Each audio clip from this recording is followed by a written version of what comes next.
Defence পার্সনদের জন্য CSD শপে সব কিছুর দামই কিন্তু একটু কম, তো অল্প কিছুই কেনাকাটা করতে যেয়ে লোভ সামলাতে না পেরে এত কিছু কিনে কী ঝামেলায় পড়লাম সেটা আজকে শেয়ার করব।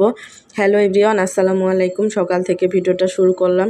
তো আজকে সকালের হালকা পাতলা নাস্তা বানাচ্ছি। তো এখানে আমি আটা, পেঁয়াজ, তারপরে কাঁচামরিচ, লবণ, হলুদ দিয়ে গুলিয়ে নিয়ে চাপটি বানিয়ে নিচ্ছি। আর এই চাপটিটা খেতে আমরা সবাই খুবই পছন্দ করি। তো একটু তেলে ভেজে নিচ্ছি, এদিকে মালটা আর আনারস কেটে নিছি। তো এগুলো দিয়েই আজকে সকালের নাস্তাটা করে নিব।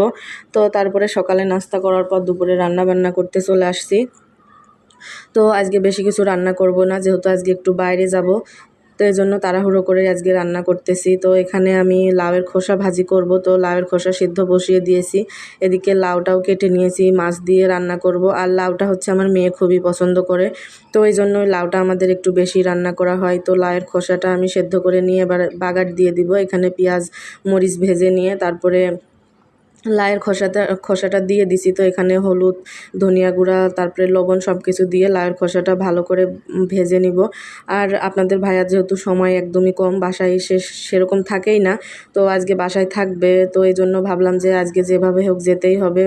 তো আমরা বিশেষ করে মশলাগুলো সবসময় সিএসডি থেকে কিনে থাকি। ওইখানে কিন্তু সব কিছুই পাওয়া যায়, যা চাইবেন সবই পাইবেন, সব কিছু এখানে আছে। তো এখান থেকেই আমরা বেশি কিছু কিনলে ওইখান থেকে কিনি, আর অল্প কিছু লাগলে সেটা বাইরে থেকেই কিনে নিই। তো আজকে অনেক কিছু কেনারই প্ল্যান আছে।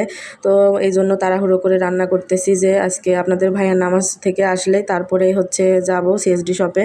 তো এদিকে কথা বলতে বলতে রান্না শেষ হয়ে গেছে, আর আপনাদের ভাইয়া মোবাইলে একটু কাজ করতেছিল, এজন্য আর ভিডিও করা হয় নাই। তো এদিকে খাবার খেয়ে আপনাদের ভাইয়া নামাজ পড়তে যাবে।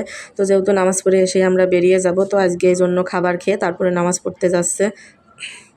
তো এদিকে আমার ছেলে বায়না ধরছে বাবার সাথে যাবে নামাজ পড়তে। তো এদিকে বাবা ছেলে একসাথে গোসল করে রেডি হয়ে এখন চলে যাচ্ছে নামাজ পড়তে, জুম্মার নামাজ।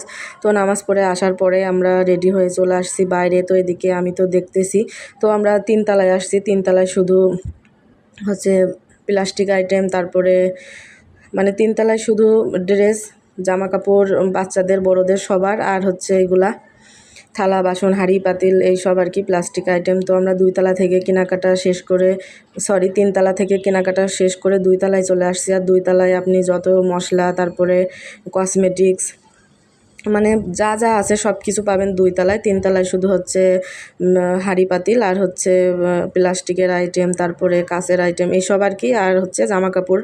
আর 2 তলাতে সব কিছু। তো এখান থেকে বেশি কিছু নেওয়া হয়ে গেছে। বাজেট ছিল আমাদের 5 থেকে 7 হাজার। তো এখানে প্রায় 12 হাজার টাকার বিল চলে আসছিল। মানে যেটাই দেখতেছি সেটাই মনে হচ্ছে লাগবে। আর আপনাদের ভাইয়াকে বললে সে বলতেছে লাগবে যেহেতু 2-3টা করে নিয়ে নাও, সহজে যেহেতু আসা হয় না। তো এই তো এখানে দেখেন কত কিছু নেওয়া হয়ে গেছে। তো এদিকে নেয়ার পরে আমরা ভাবতেছি আমরা তো কোনো ব্যাগ আনি নাই, কীভাবে নিব। তো তারপরে আপনাদের ভাইয়ার হচ্ছে মোটর সাইকেলের যে কাভারটা ছিল সেই কাভারের মধ্যে করে আমি রিকশায় করে এগুলো নিয়ে আসছি। তো এখন এগুলো সব কিছু বের করে চেক করতে হবে।